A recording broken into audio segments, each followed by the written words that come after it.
What's up, guys? In this head-to-head, we took a look at 9 popular cordless angle grinders, and we wanted to basically determine which one was the best angle grinder. Angle grinders are integral in many trades, from the steel industry to welding, automotive, masonry, and landscaping. They use them for cutting and grinding steel, concrete, stone, and masonry. And angle grinders, they really require a significant amount of power to get the job done. And until recently, angle grinders weren't even considered a viable cordless tool. Recent advancements in brushless motors and high-capacity batteries have changed that. So now, many tool manufacturers are offering a solid cordless angle grinder capable of doing things that previously required you to plug in to do. So with the addition of additional accessories, you can even use angle grinders. It's incredibly versatile on the job site. You can do them to perform a wide variety of tasks, from sanding and polishing wood, like crown molding and things, and cutting drywall and plaster with a dust attachment, leveling concrete floors, all kinds of stuff. In order to keep the tools in this head-to-head somewhat similar, we asked each manufacturer to stay within a range of 18 to 22 volts, 4.5 to 5 inch diameter grinders, and a battery pack range between 5 and 6.2 amp hours. If you're that person that needs all the nitty-gritty detailed information, and you need more information than in this video, then you gotta go to the Toolbox Buzz website. The website always has more information than I can cover in a video. So our challenge on this head-to-head is developing testing criteria and evaluation criteria, right? And we want to do that to basically create some sort of valuable comparison for you folks. So obviously there are hundreds of tests that could have been performed here. With our limited time and resources, we chose the following tests as a good baseline comparison. We looked at overall combination of features and specifications. We compared them. We determined runtime. Each cordless angle grinder was set up in a jig, and that allowed us to allowed rebar to be cut with a uniform angle and weight. Each grinder basically cut rebar until the battery was fully depleted, and the results were normalized to account for different size batteries, amp hours. We looked at performance, things like cutting speed. Each cut was timed, and average time per cut was calculated from the cuts. We compared ergonomics. Our entire crew helped evaluate the ergonomics by ranking a ton of categories. We looked at grip, side angle, blade guard mount, disc change, power switch, battery gauge, changing the battery, vibration balance, maneuverability. And lastly, we looked at price. As usual, we've compared pricing at the time of this video, and we ranked them accordingly. Each category then gets ranked from the results of that, and the combination of that is used to determine the overall winner, the one who wins the most categories. While some of the categories I mentioned are subjective, some of the tests we can give measured comparison of each tool. For this evaluation, 2 tests were selected to give good, relative, measurable comparison, including runtime and performance, and that's like the speed of cutting. While this is an extremely narrow set of tests, we feel it's a good baseline for you guys. So clearly, runtime is hugely important with high demand cordless tools like a grinder. And productivity is always an important benefit to consider when buying a tool, hence speed of cutting test.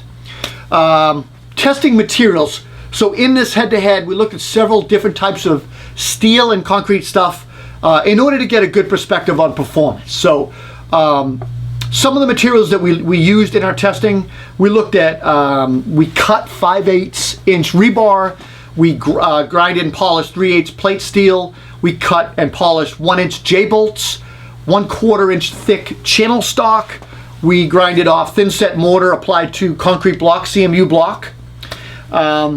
Features, let's get right into it because features are important. Finishing in a tie for the best features was the Makita and Bosch. The Bosch illuminated controls were definitely a favorite amongst us, and we'd probably give it a slight edge over that Makita if we had to.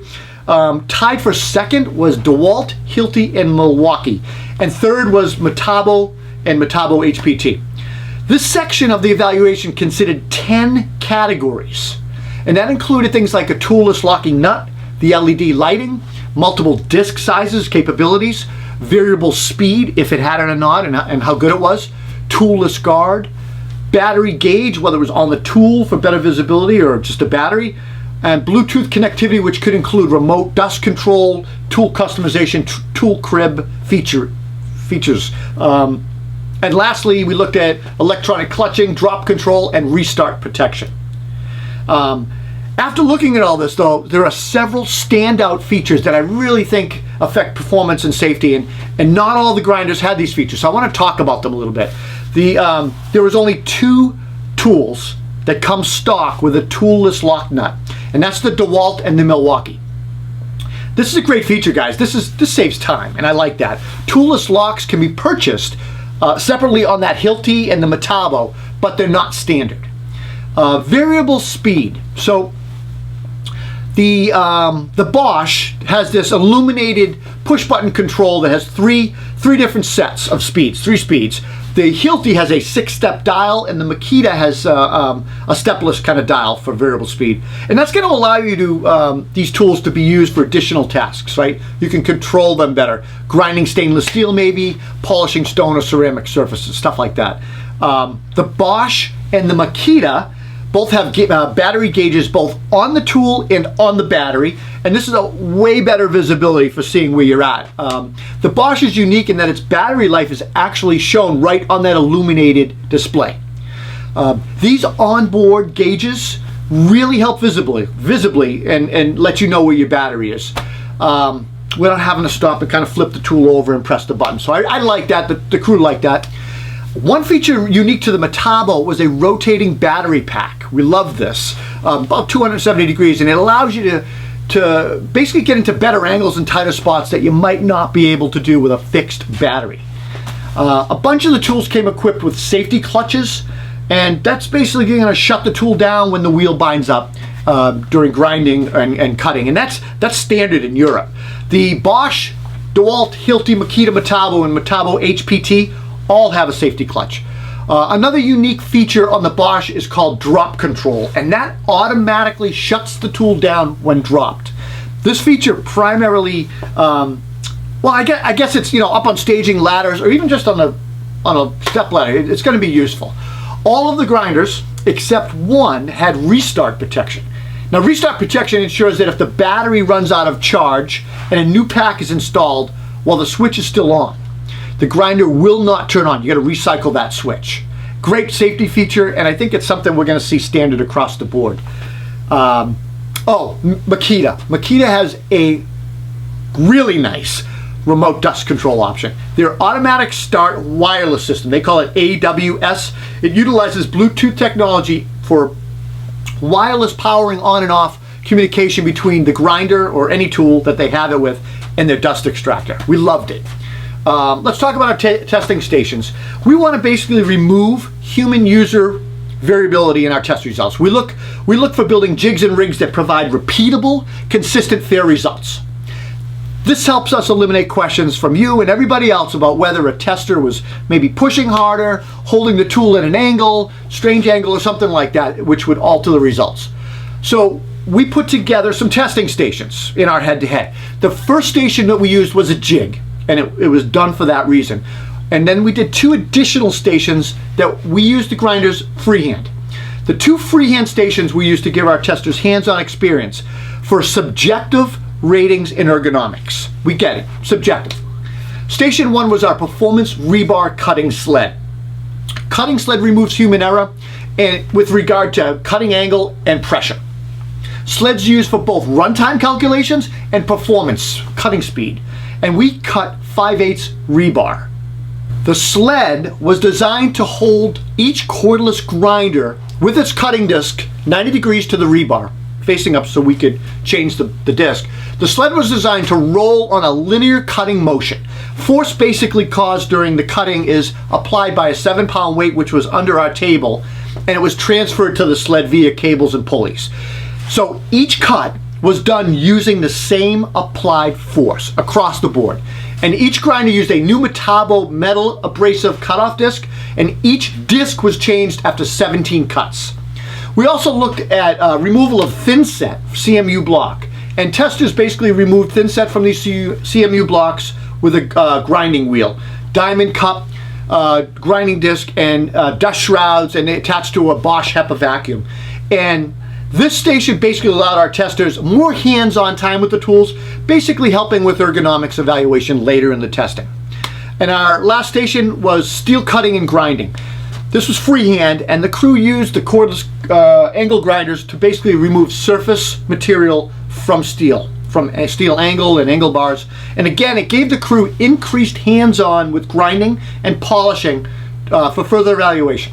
Grinding and cutting station basically consisted of using the grinders with a bunch of different discs, and we use things from conventional cutting and grinding discs to the DEWALT flap discs, Diablo's diamond cutting discs, ceramic sanding discs for surface finishing and prep, and beveling steel and stuff like that, like maybe prepping for welding. So we wanted to get a good feel on that. As far as runtime, the winner was DEWALT. So in this test, most of the tools have similar voltages and battery pack sizes. We're looking at amp hours here. However, to truly compare them, we really need to be as close as possible, so we look at total watt hours. That's total available energy, and we normalize the results to help level all of the playing field with the tools. Watt hours is simply calculated by multiplying the voltage by the amp hour rating on the battery pack. 6 of the tools that we tested had watt hour ratings of 108, so the other results can be normalized to that. For example, Metabo has a watt hour rating of 99. So the results for Metabo will be factored by 108 divided by 99, or approximately 9%.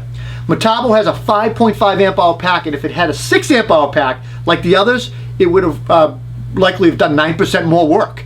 So as you can see, that DEWALT had the most cuts per charge with 50 cuts, followed by the Metabo at 49 and the Hilti at 47. Metabo was impressive.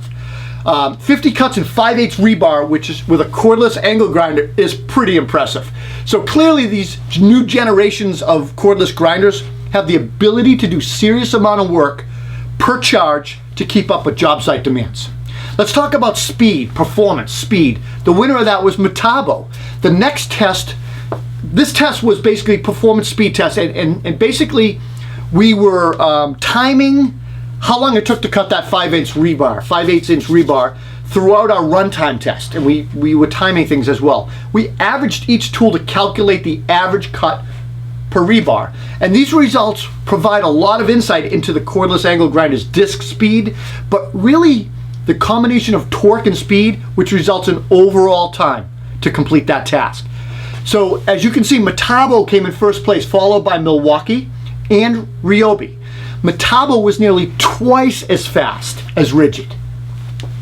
While measuring runtime and cut speeds, we also looked at external temperatures of each grinder, and we measured them using a thermal imaging tool and thermometer. For high demand tools like grinders, heat can be a problem. So we put a chart together. We show the maximum measured temperatures for each tool during our cutting tests. The temperatures weren't used to score anything, but the information's valuable and certainly worth sharing with you guys. So as our chart shows, the Metabo ran cool, and quite a bit cooler than the other grinders, and it was around 92 degrees Fahrenheit. The Makita topped the chart off over here at 125 degrees Fahrenheit. All right, let's talk about ergonomics.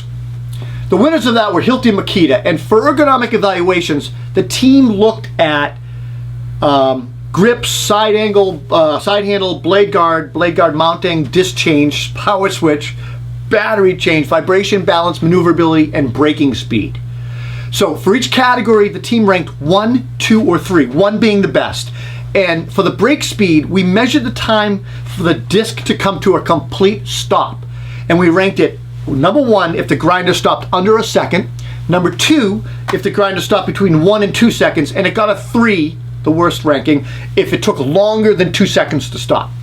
Much of the ergonomic evaluation came from the team members when they were grinding thin set, grinding steel, cutting steel, and doing things hands-on. That's how we got a feel for these tools. Each category was totaled up, and the lowest score was the best. So as you can see, there was a tie for first place, Hilti and Makita. Second place was Bosch and Milwaukee, finished in third. So second was Bosch, third was Milwaukee. Let's go on to pricing, because pricing's always important. And as I suppose you can guess, the winner of the pricing was Ryobi.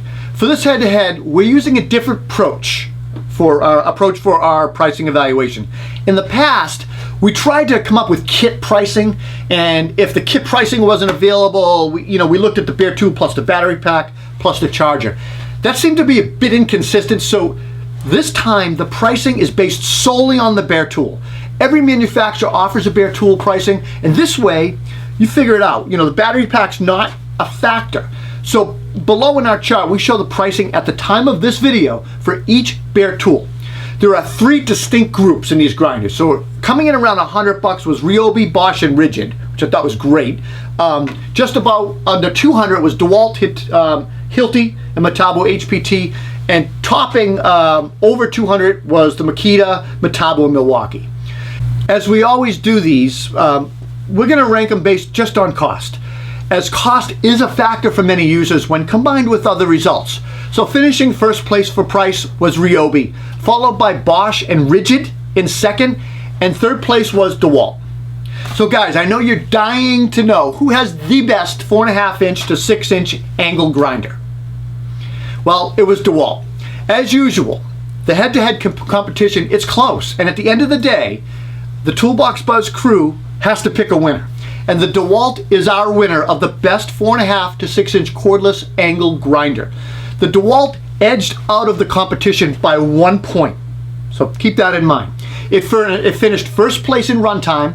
It tied second in features, third in price, and fourth in ergonomics and speed. Our team felt that it was well balanced, featured grinder, and had plenty of power and runtime to get the job done. Finishing in a very close second was Bosch, and it finished first in features, second in ergonomics and price, fifth in speed, and sixth in runtime. Third place went to Hilti, and this grinder just hit the market. It's brand new. It finished first in ergonomics, tied second in features, third in runtime, fourth in price, seventh in speed. So to close out this head-to-head, cordless angle grinders, they're a real deal now, real deal. When it comes to smaller size grinders in this category, the runtime is now sufficient for lots of tasks. And when compared with when you pair it with an extra battery, most of them can keep workers in the game all day. The benefits of not dragging around a cord are numerous, and the freedom certainly increases productivity and safety. We get lots of comments about how we make our final rankings on these tests, and as we stated, there are hundreds of ways to do these tests. The good news is that we openly share all of our data with you guys. So you can rank these tools however you want. You can give more value to whatever. Hey, you don't care about price because Ryobi's always low and it skews the rankings? No problem. Just eliminate it from our matrix and re-rank them. Hopefully, you'll find that this head-to-head is useful in comparing a wide range of cordless angle grinders. Guys, if you enjoyed this video, please leave a comment because we absolutely love hearing from you guys. And don't forget, give us a thumbs up, subscribe, hit the post notification button, and check us out on Instagram and Facebook. We'll see you at the next head-to-head review. Take care.